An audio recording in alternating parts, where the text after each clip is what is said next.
নীলাঞ্জনা নীলাঞ্জনা মোৰ জীৱনৰ জুইকুৰা তোৰ জীৱনলৈও আহিলো।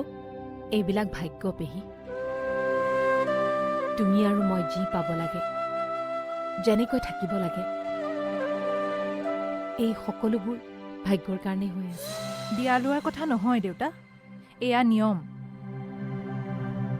বোৱাৰী ঘৰত সোমাই প্ৰথম শহুৰ শাহুৱেৰক সন্মান, পাছৰ কথা পাছত। বাপেকে মানুহৰ আগত ফুটনি মাৰি যিহে কৈ আছিল, মই নিয়ম চব কৰিছো, যি কৰিব লাগে চব কৰিছো। কতা তুমি কি কাৰণে বাধ্য হৈছা মই নাজানো। মই মোৰ সুবিধাবোৰ পাবৰ বাবেহে বাধ্য হৈছো। বাধ্যতাৰ মাজত আমাৰ সংসাৰখন আৰম্ভ কৰিলেও যেতিয়া চলাইতো যাবই লাগিব। বাহিৰৰ মানুহৰ চকুত মই সকলো কাম ভালদৰে কৰি যাম। পত্নী হিচাপে তুমি মোৰ পৰা সকলো পাবা, কিন্তু মোক নাপাবা।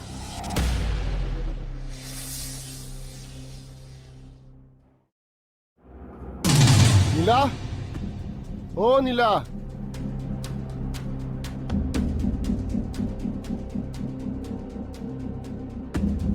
তই অ' কি লাগে ইয়াত তোক? এইখন ঘৰৰ ভিতৰত সোমাবলৈ তই সাহস ক'ত পালি? ৰতনক কোনোবাই কাম কৰিবলৈ বেলেগে সাহস দিব নালাগে। মই যোনফালে যাওঁ ৰাস্তা সেইফালে নিজে নিজে বনি যায়। ওলা ওলা ইয়াৰ পৰা। নীলাক মাত। এই মই তোক ইয়াৰ পৰা ওলাব কৈছো। উঠ। তই কোন বে? এইখন তোৰ ঘৰ নহয়, আৰু মই তোৰ ওচৰত অহাও নাই। নীলাক মাত। এই মোক তই কোন বুলি ভাবিছ হা? এতিয়াই তোৰ ডিঙিত ধৰি মই গতিয়াই দিব পাৰো, জান নাই? এই চুপ থাক, বেছি কথা নকবি। নীলাৰ বয়ফ্ৰেণ্ডে বেলেগ ছোৱালী বিয়া পতাৰ পাছতো তোৰ ইমান টেম্পাৰ কিহৰ হা? এতিয়া নীলাক কোনে বিয়া পাতিব? তাইৰ চিন্তা তাই নিজে কৰিব, তোৰ সেইবোৰ দৰকাৰ নাই। আছে দৰকাৰ। তাইক মই ভাল পাওঁ না, এতিয়াও ভাল পাই আছো। তাইক ময়ে বিয়া কৰাম। মাত তাইক, মই তাইৰ লগত কথা পাতিম। ভাগ্য ভাল যে তাই ঘৰত নাই। তাই যদি তোৰ এই কথা শুনিলেহেঁতেন নহয়। ফাঁকি নামাৰিবি। Moments spent with loved ones. Moments মাত নীলাক, বেছি উস্তাদি নামাৰিবি। মই সঁচা কথা কৈছো, নীলা ঘৰত নাই। তই ভালে ভালে ইয়াৰ পৰা ওলা। ওলা বুলি কৈছো নহয়, ওলা। মনা,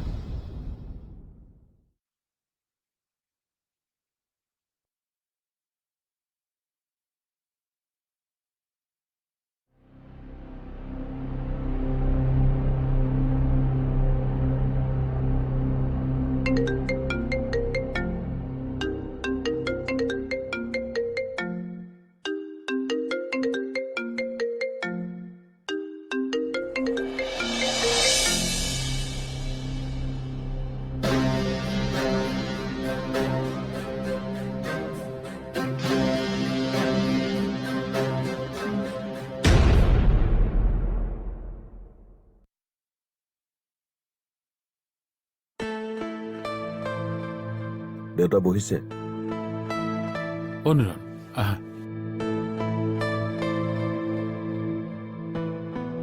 ভালে ভালে পালাহি? হয় দেউতা। ঘৰলৈ গৈ দুদিনতে আকৌ আহিম বুলি ভবা নাছিলো। মাইনাই অলপ দিন থাকিম বুলি কোৱাৰ কাৰণেহে মই থৈ গৈছিলো। তাই হেনো হঠাতে কিবা ঘৰলৈ যাম বুলি ক'লে। তাই কি ভাবে কি কৰে একো নিশ্চয়তা নাই। আৰু এনেকৈ হলে মই আৰু দুদিন থাকি দিলোহেঁতেন নহয়। বুজিছা নিৰণ, তাই চাগে আমাৰ এই ঘৰখনত থকাৰ এটা ভাল পৰিৱেশ পোৱা নাই। সেইকাৰণে তাই চাগে তোমাক আমনি কৰিছে। তুমি বেয়া নাপাবা দেউতাক। বেয়া পোৱাৰ কথা নহয় দেউতা। এনেকৈ অহা যোৱা কৰি থাকিবলৈ কষ্ট আৰু অসুবিধা দুয়োটাই হয় নহয়। আৰু দেউতা, ঘৰখনৰ পৰিৱেশৰ কথা ক'লে যে মাইনাই কিবা দিগদাৰ লগালে যেন পাওঁ। নাই নাই নাই, তাই একো গণ্ডগোল কৰা নাই, একো দিগদাৰ কৰা নাই। নিৰণ, এইবাৰ তাইতকৈও কাঢ়া বস্তু এটা আহি আমাৰ ঘৰত সোমাইছেহি। মইতো একো কাঢ়াকে কোৱা নাই, যিটো সঁচা সেইটোৱে কৈছো। আপুনি সদায় ইয়াতে থাকে নে শহুৰৰ ঘৰতো যায়? মই ইয়াত থাকিবলৈ, মইতো ডিভৰ্চি নহয়। ইয়াত সদায় নাথাকে যদি যাব লাগে। মোক যে বোৱাৰীৰ দায়িত্ব কৰ্তব্যৰ কথা শিকাই আছে। আপোনাৰ কি নিজৰ হাজবেণ্ড আৰু শাহুৰ প্ৰতি কোনো দায়িত্ব নাই? যাম বিয়াৰ পাছত অলপ ঘৰখন ঠিক ঠাক কৰিম বুলিহে দুদিনমান আছিলো।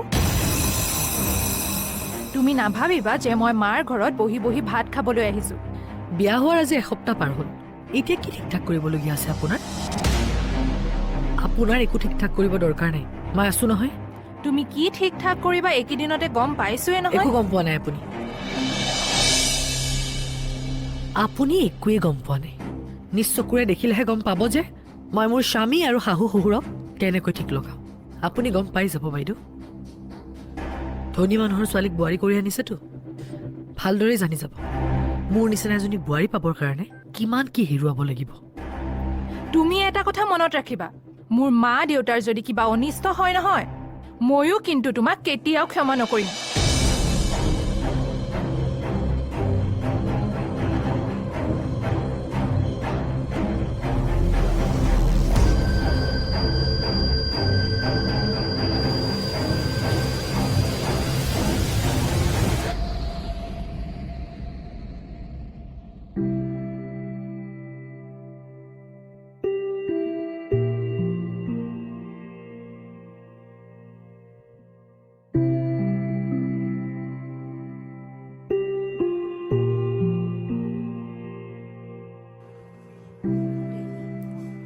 পেহী, মই দুদিনমানৰ পৰা এটা কথা মন কৰিছো। তুমি অলপ মনটো মাৰি থকা হৈছা। কথাটো কি পেহী? কি হৈছে পেহী? তোমাৰ গা চা বেয়া নেকি? নাই, মোৰ গা বেয়া হ'বনে? মোৰ নিচিনা মানুহৰ ওচৰলৈ বেমাৰেও আহিবলৈ চিন্তা কৰিব লাগিব। তোমাৰ নিচিনা ষ্টীল বডিৰ মানুহ এজনীৰ মনটো কিয় বেয়া কোৱাচোন?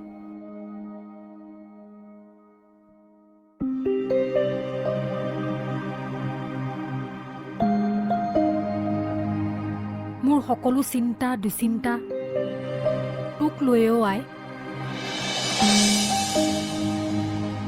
অকলে অকলে বাৰু তই জীৱনটো কেনেকৈ পাৰ কৰিবি? মোৰ দেখোন ভাবিলেই অকলে অকলে কেনেকৈ হ'ব পেহী? তুমি জানো মোৰ লগত নাই? মই থকা দিনকেইটালৈকে বাৰু আছো, কিন্তু তাৰ পাছত মই জানো তোৰ কাষত থাকিবলৈ চিৰদিন জীয়াই থাকিম। তুমি মৰা দিনটোলৈকে মই এজনী বুঢ়ী হ'মগৈ। গতিকে বুঢ়ী মানুহৰ কিহৰ চিন্তা? চিন্তা আছে অ'। ছোৱালী মানুহৰ গাভৰু কালতো চিন্তা, বুঢ়ী হ'লেও চিন্তা, অকলে থকাটোও চিন্তা। সেইকাৰণে ছোৱালীবোৰক এজন জীৱন সংগী লাগে। ধৰি লোৱা মোৰ সংগী তুমি আৰু তোমাৰ সংগী মই। তুমিতো মোৰ মাতকৈ কোনো গুণে কম নহয়, গতিকে মোৰ চিন্তা কিহৰ?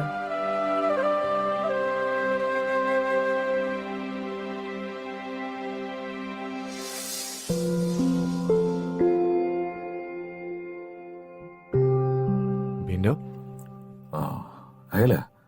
ক'ৰবাত কিবা কামত ওলাই গৈছিলা চাগে? কাম একো নাই, এনেই অলপ ওলাই গৈছিলোঁ। এনেই ওলাই গৈ ইমান দেৰি বাহিৰত নাথাকিবা। তুমি নতুনকৈ সংসাৰ কৰিছা, পত্নীক অকলশৰীয়া নকৰিবা। এই বিষয়ে মোৰ ভাবিবলগীয়া একোৱেই নাই ভিনদেউ। মই ঘৰত থকা বা নথকাক লৈ মোৰ ৱাইফৰ একো কথাই নাই। মই থকাত যি নথকাটো সেই।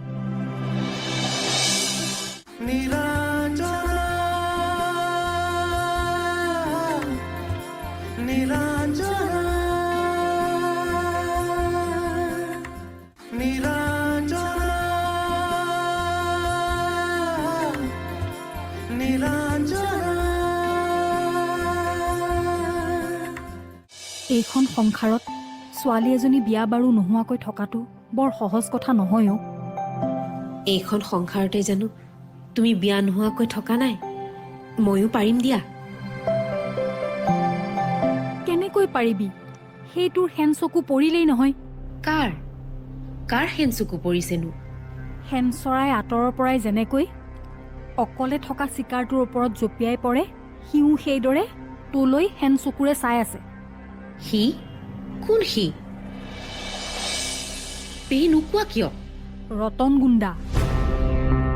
সেইটোলে দেখোন মোৰ বৰ ভয় লগা হৈছে অ' সি বৰ বেয়া মানুহ সি ভাবিছে দিগন্তই যেতিয়া বিয়া পাতিলে তই চাগে এতিয়া যাৰে তাৰে লগত গুচি যাবি তাইক মই ভাল পাওঁ না এতিয়াও ভাল পাই আছো তাইক ময়ে বিয়া কৰাম এতিয়া দেখোন তই ঘৰত থাকিলেও মোৰ ভয় লাগি থাকে ক'ৰবালৈ ওলাই গ'লেও ভয় লাগে মুঠতে মোৰ শান্তি নাই এইবোৰ কথাৰ কাৰণে চিন্তা কৰি নাথাকিবা পেহী ৰতনক মই ভয় নকৰোঁ তাক মই চম্ভালিব পাৰিম মই তাৰ শত্ৰু নহয় নহয় সি মোক ভালহে পায় কিয় ভাল পাব সি তাৰ নিচিনা গুণ্ডা মাৱালী এটাই তোক ভাল পাওঁ বুলি ক'লেই হ'বনে একো নাই দিয়া গুণ্ডা মবালি হ'লেও মোক যে এইখন সংসাৰত কোনোবাই ভাল পাই আছে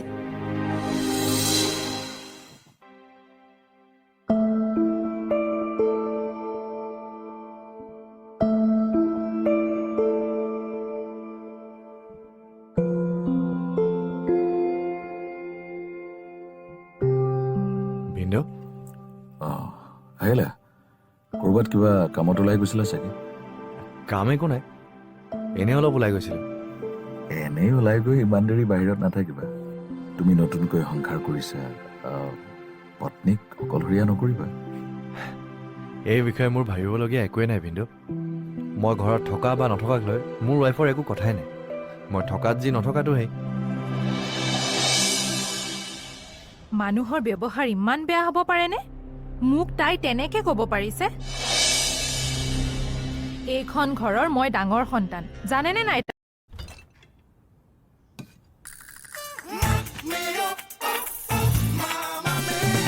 তাই ভাবিছিলো ডাঙৰ মানুহৰ ঘৰৰ ছোৱালী কথাই বতৰাই স্বভাৱে চৰিত্ৰই ভাল হ'ব চব মিছা কাপোৰে কানিয়ে চেহেৰাটো ভালকে ৰাখিলে কি হ'ব পেটটো পচা এতিয়াই এয়া পুৰণা হ'লে দেখোন ঘৰলৈ আহিবই নোৱাৰা হ'ম ইমান ওপৰলৈ উঠিব দিব নোৱাৰি দমাব লাগিব মই আগতেই কৈছিলো ইমান ধনী ঘৰৰ ছোৱালী এজনী খুজি খুজি এনেই দিবলৈ নাহে কিবা এটা গণ্ডগোল আছে মোৰো মনে ধৰিছিল কথাটো মনে ধৰিছিল যদি ভালদৰে চাই চিতি ল'ব লাগিছিল সেইজনী বোৱাৰীৰ লগত জীৱনটো কটাবি কেনেকৈ দেউতাৰেহে লৰালৰিখন কৰিলে আৰু তাইৰ বাপেকেও এনেকুৱা দেখুৱালে যেন বিয়াখন নহলে কিবা বিপদহে ঘটিব সেইটোৱেতো গণ্ডগোল কিবা এটা খুঁত আছে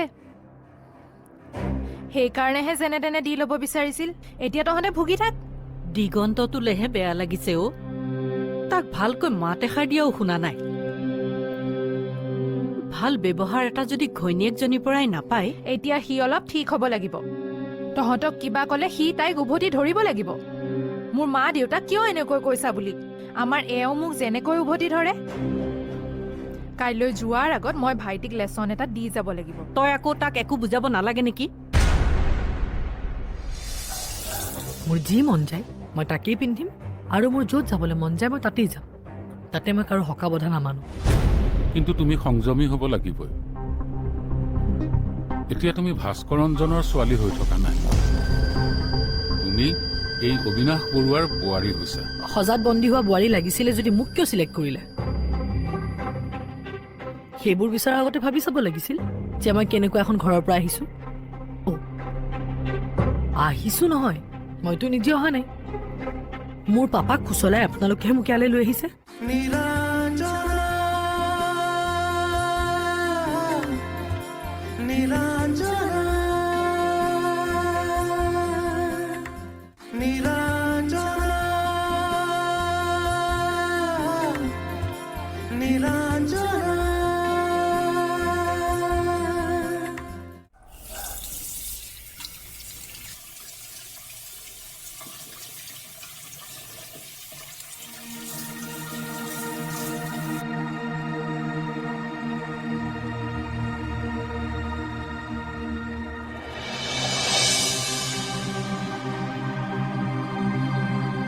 কি চাই আছে তোমাৰ সাজযোৰ চাইছো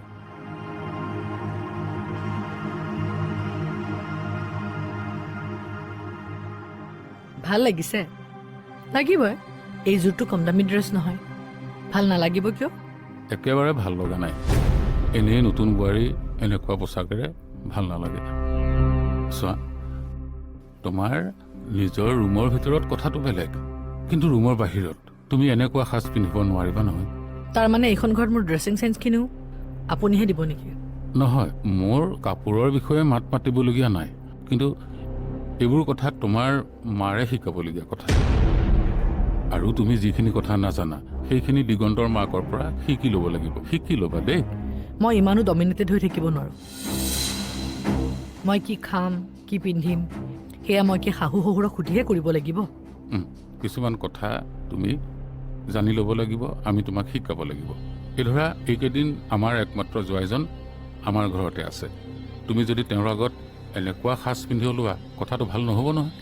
আপোনাৰ জোৱাই ৰাতিপুৱা উঠি মোৰ ড্ৰেছটোতহে চকু দিব। বেলেগ কাম নাই নেকি তেখেতৰ? মোৰ জীৱনত কোনোবাই হস্তক্ষেপ কৰিলে মোৰ একেবাৰে ভাল নালাগে। মোৰ যি মন যায় মই তাকেই পিন্ধিম, আৰু মোৰ য'ত যাবলৈ মন যায় মই তাতেই যাম। তাতে মই কাৰো হকা বধা নামানো।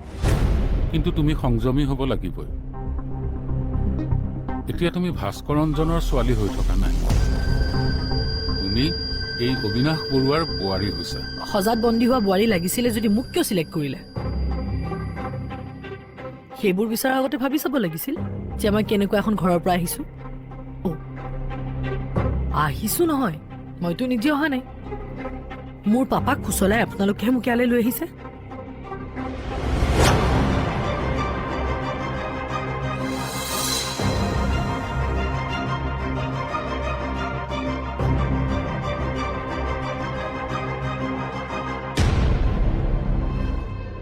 এই ছোৱালীজনীক বাৰু আমি এই কথাবোৰ বুজাব পাৰিমনে?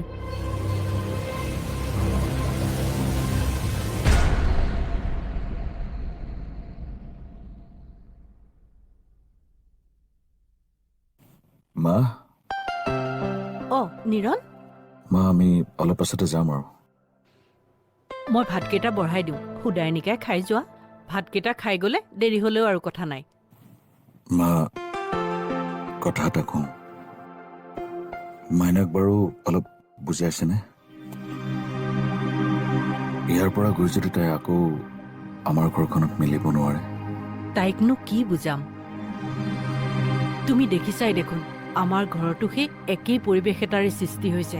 মই কালিৰ পৰা থাকিয়ে গম পাইছো। তুমি তেওঁ মাৰাৰ লগতে আছা, মানে মাৰাৰ ফালে মাত এষাৰকে মাতা।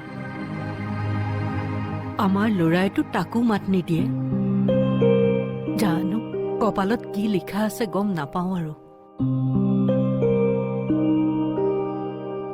বোৱাৰীবোৰে ঘৰখনক নিজৰ বুলি ভাবিব নোৱাৰিলে বৰ দিগদাৰ। দিগন্তক আপোনালোকে বেয়া নাপাব, সিও মোৰ দৰে ভিক্টিম, ভুক্তভোগী। মাইনাই কথাবোৰ বুজি পাইছে। বোৱাৰীজনী ব্যৱহাৰ বেয়া হলে ঘৰখনত কিমান অশান্তি হয় মই তাইক বুজাইছো। তাইৰ অন্য প্ৰব্লেম একো নাই নহয়, মাত্ৰ মই কাম বন নকৰি বহি থাকো বুলি ভাবে।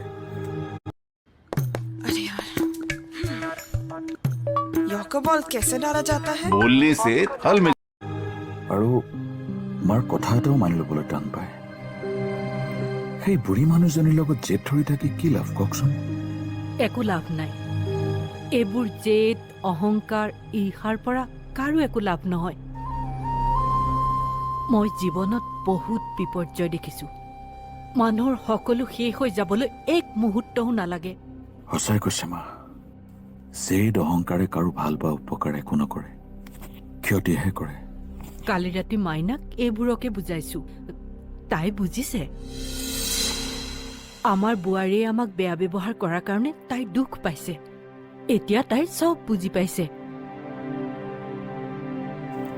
সংসাৰখন ভালদৰে চলি থাকিলে চবৰে ভাল হয় মা। তুমি বহাচোন, মই ভাতৰ যোগাৰ কৰোঁগৈ।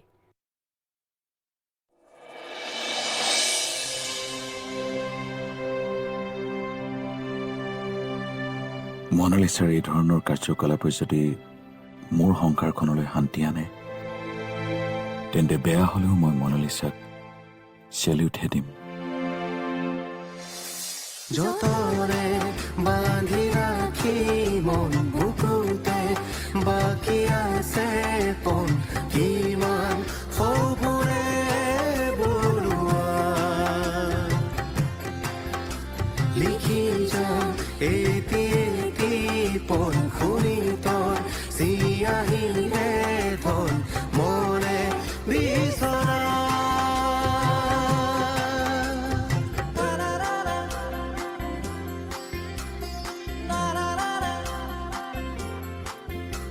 নীলা